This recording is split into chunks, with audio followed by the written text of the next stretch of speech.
Kalau kenal dengan Timbang Bumbunya sendiri, itu sebenarnya ada beberapa rentetan dari berkenalan dengan beberapa kesenian khususnya di Sambas dan sekitarnya. Mungkin kalau dari sekitar 2016-17, kita dengar dulu narasi dari kawan-kawan, berita ataupun informasi dari kawan-kawan khususnya yang tinggal di Sambas dan sekitarnya. Ada kesenian apa aja, ada pertunjukan rakyat seperti apa aja yang ada di Sambas dan sekitarnya. Lalu saya coba untuk menelaah itu, mencari beberapa kesenian yang khususnya masih bisa kita telusuri dan yang masih ada pelakunya dan peminatnya. Sebenarnya saya tidak langsung menemukan Timbang Bumbunya sendiri, malah ketemu dengan beberapa kesenian yang lain. Awalnya saya mencari keturunannya untuk dari beberapa sastra yang dikabarkan sudah punah, seperti Bedande. Di perjalanan itu saya memang tidak ketemu dengan pelakunya, tapi dengan anak cucunya masih ketemu dan sayangnya tidak lagi mewarisi warisan budaya itu.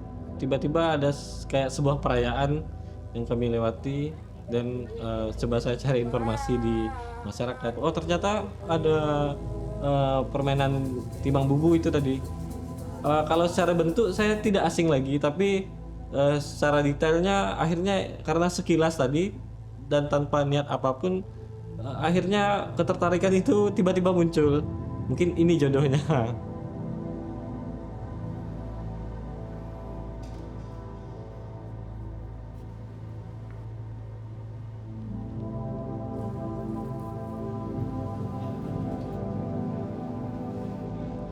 Pandangan saya terkait dengan tradisi atau budaya Timbang Bumbu yang berkembang di masyarakat Sambas, terutama di Sumatera.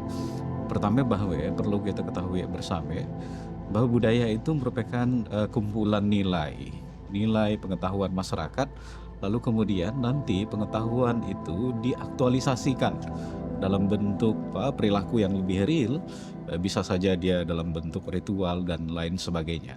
Nah, nilai-nilai itu ditangkap oleh masyarakat lalu kemudian teraktualisasi dalam perbuatan. Ya, di dalamnya ada nilai yang berhubungan dengan bagaimana masyarakat memandang terkait dengan mata pencaharian, termasuklah pengetahuan bagaimana cara menangkap ikan itu tadi. Nah, muncullah bubu dan sebagainya.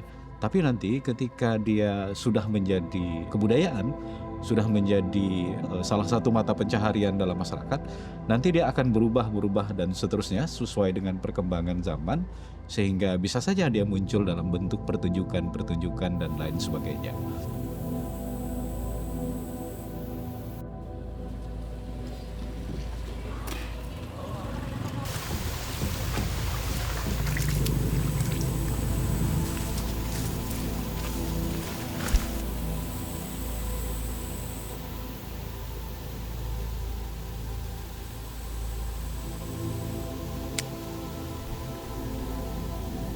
saya secara pribadi pernah juga bertemu dengan Pak Rajami.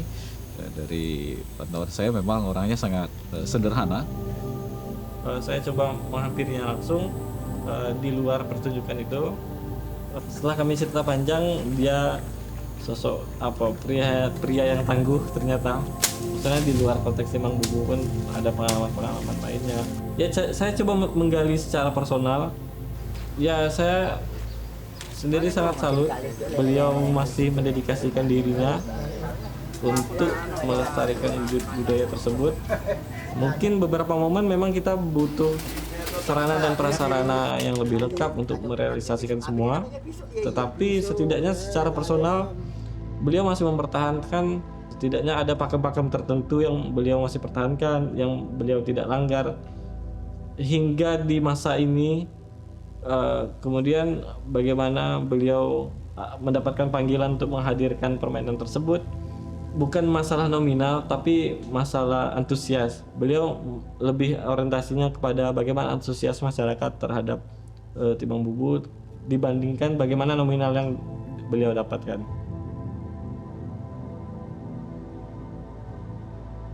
Karena udah di Semate tuh apapun ada semuanya. Dari segi timang lasungnya, dari timang wayangnya, gambarnya, sampai ke bubunya. Timang maraknya, karak ya, timang karak ya. Kalau timang bubu tuh untuk menghibur masyarakat ramai. Untuk timang bubu tuh misalnya itu banyak ikannya, salah ya. Ia dah jauh nyimpang. Karena untuk timang bubu tuh memang untuk menghibur aja masyarakat yang ada di desa Semate, dan sampai kami waktu yang main di Singkawang. Dia ajak saram. Saramnya tadi orang kan dan pernah nontonnya. Karena dia kan nyimpangnya tuh udah hantu aja yang nak masuk ya. Karena kan kita bukan mainkan dia. Main Bu, nanti kita malam. Nah, dipanggil lah penunggu kampung tuh. Panglima hitam ya. Ayolah kita harus berpadah dengan dia. Ayolah titik tarangnya. Berpadah bahwa kita tuh nak ngadakan acara Timang Bubu. Baru kita ikuti semuanya. Salami nolok yang panglima itu, yang penunggu kampung. Mundaan kita salami, runyam semuanya. Karena yang dimainkannya kan ya orang Bunian semuanya dengan nang penunggu kampung tuh. Bahwa segala sesuatu itu punya semangat, spirit. Nah, semangat itu terkadang diberlakukan sedemikian rupa, bahkan seperti disayang-sayang. Nah, termasuklah kata timang itu sebenarnya wujud ekspresi menjaga, memberikan sayang terhadap benda itu karena dia memiliki manfaat yang besar dalam kehidupan. Bagaimana masyarakat memandang bubu tidak hanya sebagai sebuah alat dalam menangkap ikan, tetapi dari alat itu ya dapat melangsungkan kehidupan. Energi kehidupan itu berasal dari yang maha dahsyat, yang dalam kepercayaan masyarakat tempo lalu sebelum Islam barangkali dikenal dengan animis, dinamis, dan lain sebagainya. Makanya bubu itu dianggap memiliki spirit dan perlu ditimang, perlu disayang. Timang bubu tuh asal mulanya dari Nek Aki sejak tahun 60-an. Karena tadi Nek Aki tuh dia kan pergi dak anak, pergi ke berbubu.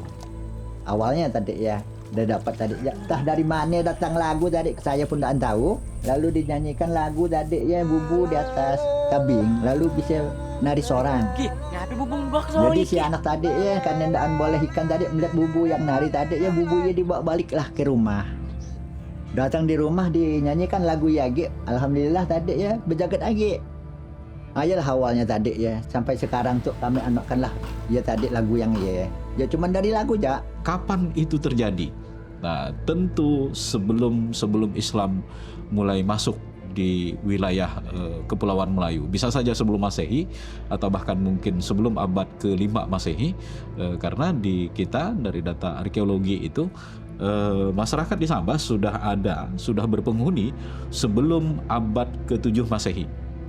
Nah, jadi dari abad ke-4 sampai ke-7 Masehi itu kehidupan sudah ada di sini. Berarti abad ke-4 dan ke-5 itu Islam belum hadir. Nah, jadi masyarakat kita masih animis, dinamis, atau bahkan mungkin pagan. Nah, Pak Rajami itu yang meneruskan, merupakan generasi ketiga. Ketiga, ya tentu dia hanya merekam ketiga generasi sampai dirinya. Jangan-jangan masih panjang generasi-generasi sebelumnya yang telah menjadikan timbang bubu itu sebagai budaya mereka. Dari Nak Aki ya yang namanya Abdul Razak.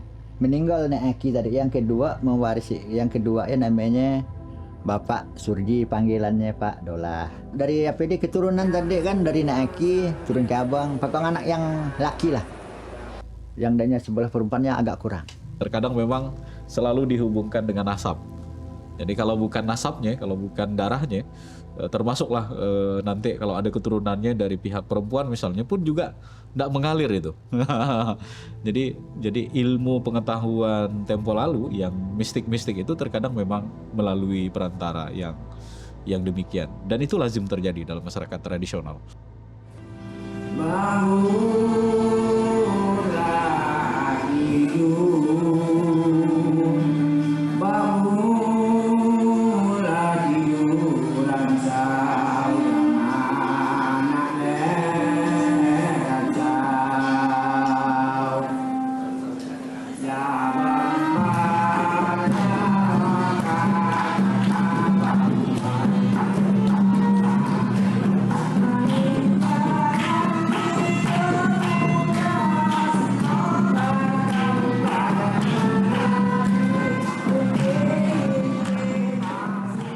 Memang dah APD dah digariskan tadi ya kan, daripada kan tadi mana yang manian. Yang suka dimasuki itu ya. Yang manian kan enggak suka dapat APD, bisa melihat yang gaib-gaib ya. Yang nampak oleh kasat mata ya. Ha ya. Weh modelnya. Manian tuh apa namanya? Bisa nyatu dengan yang itu bubu tuh. Misalnya terpagang ngajak gaya dah bisa masuk kayak. Iyalah namanya manian. Tanda-tandanya kami setiap main danya magang. Bisa. Kayak ya jadi melihatnya. Setiap kayak main bubu di lapangan bola tuh naik dari ke pentas, magang, apapun berdua bertiga jadi. Kalau nyapat tuh kita nyapat yang roh halus lah supaya nanti enggak ada kacauan. Yang nanti yang orang ada yang di sini penunggu di sini bisa ngacau kita main. Nanti bukan yang si bujang misalnya tadi yang kita mainkannya bukan si bujang yang main. Nanti orang di sini lah yang main.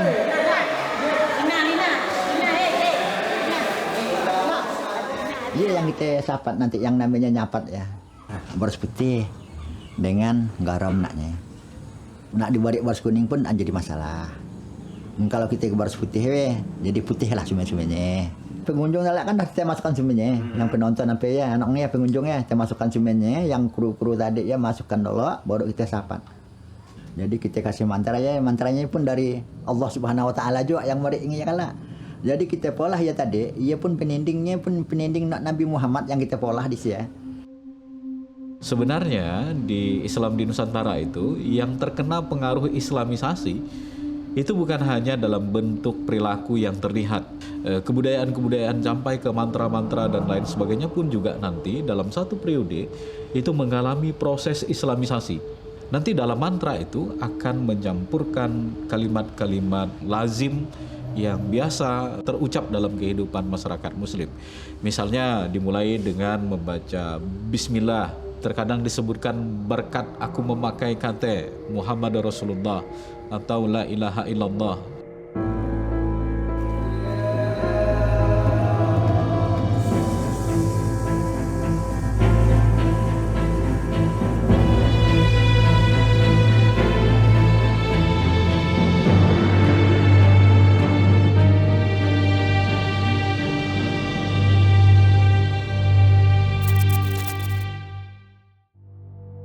Dia kan harus dimantarai dulu.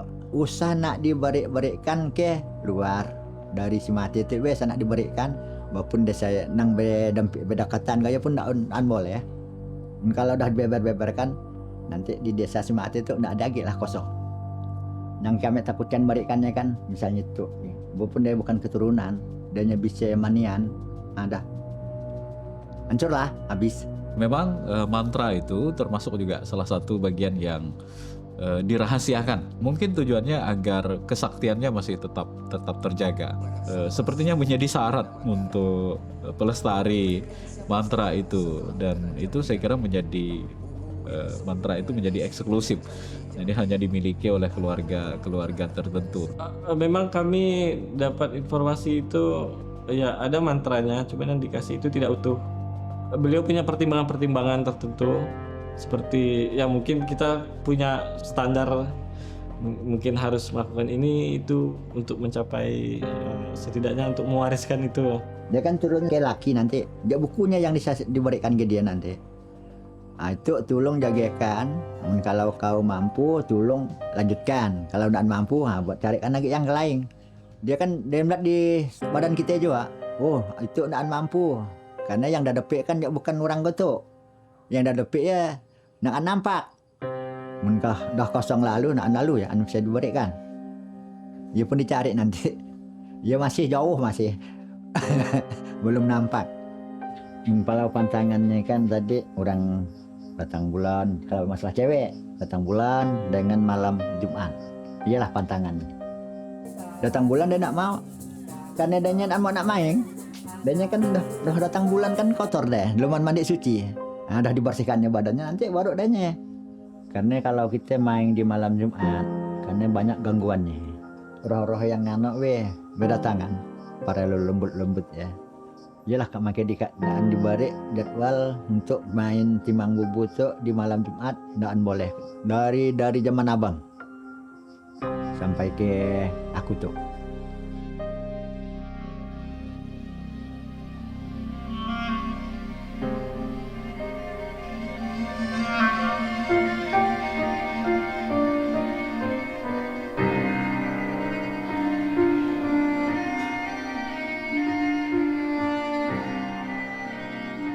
Dari beberapa sudut pandang itu, saya coba sadurkan dan saya sampaikan ke dalam karya musik. Bagaimana saya menggunakan syair-syair ataupun mantra-mantra yang ada di Timang Bubu yang disampaikan ulang dan digarap ulang itu. Ya beberapa memang ada yang dibuat dengan kesan sangat spiritualitas. Artinya saya pengen menonjolkan ternyata di permainan ini bukan hanya hura-hura, bukan hanya euforia. Saya coba mengambil referensinya pertama secara struktur sajian. Bagaimana Timang Bubu itu diawali dengan ritual beras kuning dan beberapa mantra. Begitu juga secara musikal, struktur itu saya sadur. Ritual itu dilakukan, tapi bukan dalam ritual yang saya hadirkan kembali copy paste gitu. Tapi kesan dan nuansa ritual yang saya bawa dengan pengolahan secara musikal. Ritual itu secara substansi peran untuk membatasi agar tidak terjadi hal-hal tidak diinginkan di luar lingkaran itu. Kami mencoba untuk membentuk permainan secara melingkar di antara apresiator. Artinya untuk membuat kesan auditorinya, oh kami dikelilingi sekarang. Oh mantra ini berkeliling di pendengaran kami sekarang. Ada beberapa syair pengantar. Ketika kita mendengar Timang Bubu itu sendiri secara seksama, saya mendapatkan ini seperti sebuah kerinduan, sebuah romantisme yang coba dihadirkan. Nuansa kerinduan dan romantisme itu yang saya sadur juga ke dalam bagian kedua. Secara struktur di Timang Bubunya sendiri ada sesuatu yang magis tadi ketika bubu itu dapat bergerak. Hal itu yang saya coba sadurkan ke dalam garapan musik bagian ketiga.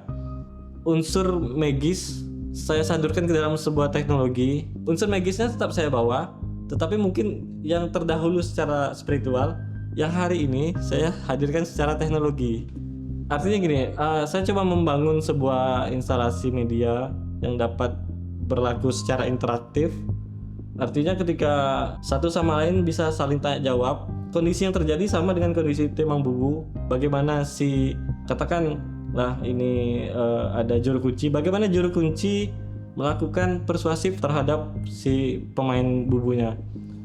Kondisi itu yang saya coba bawa, permainan musikal dapat direspon dengan teknologi yang bisa bermain sendiri, bisa bergerak sendiri. Artinya unsur magisnya tetap dibawa, cuman dengan kondisi yang sekarang diwadahi dengan teknologi gitu.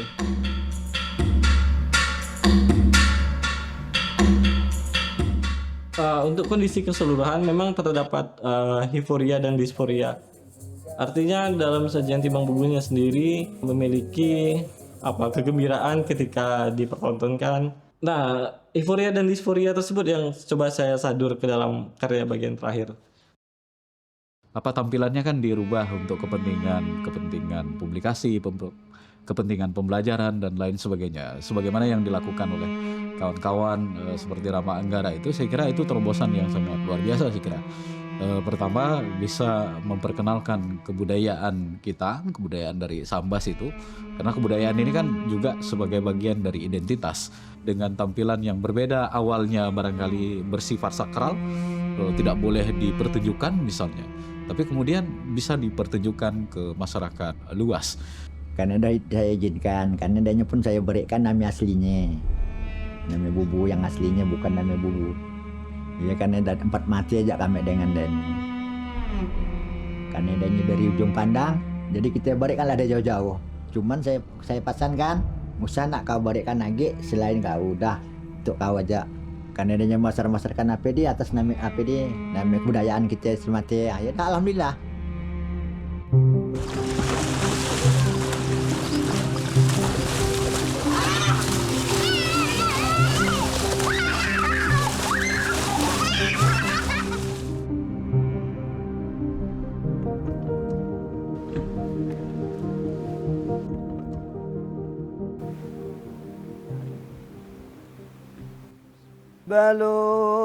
Balonlah balon,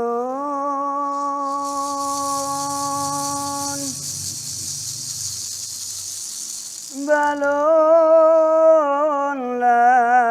balon,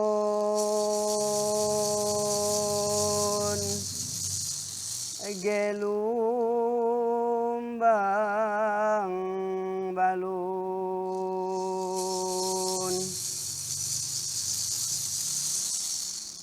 Balonlah balon,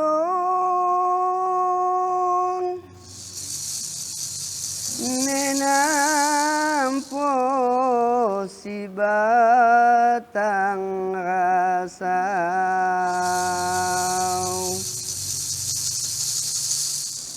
Bangunlah bangun,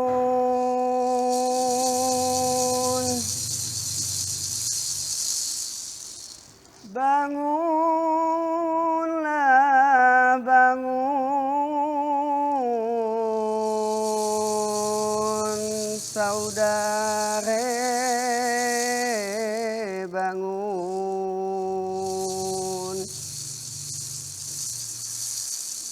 Ayam bekukuk,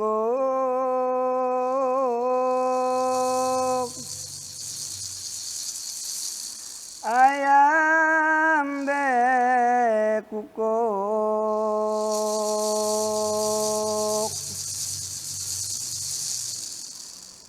hari nak siang.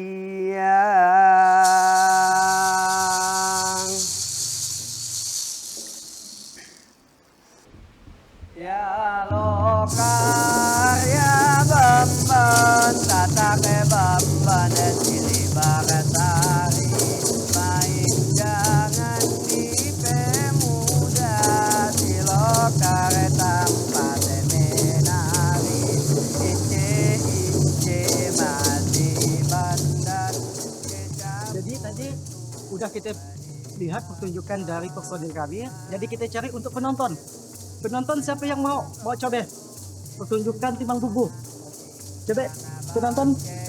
Anak kumbang mengaung-ngaung, dia mengaung di pulau minyak kita agitik, kata kerotan pulang pagi kan, di kutub bajin denatang, di karang bari-barikan, gile di ujung gile,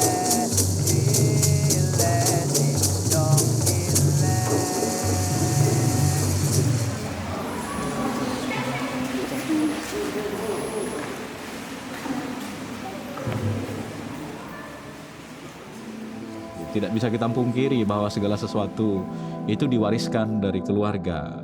Termasuklah timbang bubu itu kan diwariskan dari keluarga, dari generasi tua ke generasi selanjutnya, diwariskan dari generasi ke generasi. Jadi peranan keluarga ini menjadi sangat penting. Harusnya seorang maestro itu bukan hanya bertanggung jawab kepada wujud budaya, tapi bertanggung jawab juga bagaimana strategi dan siasatnya untuk meregenerasi wujud budaya tersebut. Paling tidak orang terdekatnya ataupun di sekelilingnya, tentu dari sisi keluarga. Nah, jika dari sisi keturunan keluarga tidak mampu, apalagi orang lain gitu. Nah, tapi di satu sisi mungkin terdapat semacam cara-cara tertentu yang menjadi catatan penting untuk meneruskannya, atau setidaknya ini merupakan penyaduran sesuatu yang sakral ke dalam bentuk profan. Harus ada mungkin tahapan-tahapan tertentu yang dilalui. Bismillahirrahmanirrahim. Allazi yuwaswisu fi sudur. Jadi mun kalau udah disik nak naruskan timbang bubu tu asik kecewa nyandah. Makanya tadi sampai dijaga, sampai melestarikan adat timbang bubu tu di Semate tu dari nek aki ke abang sampai ke saya tu lah nganokannya. Mun kalau udah disik asik barat nyandah di hati bapak tu. Kalau disik penarusnya di Semate, yang pemuda-pemuda yang di Semate tu kecewa barat.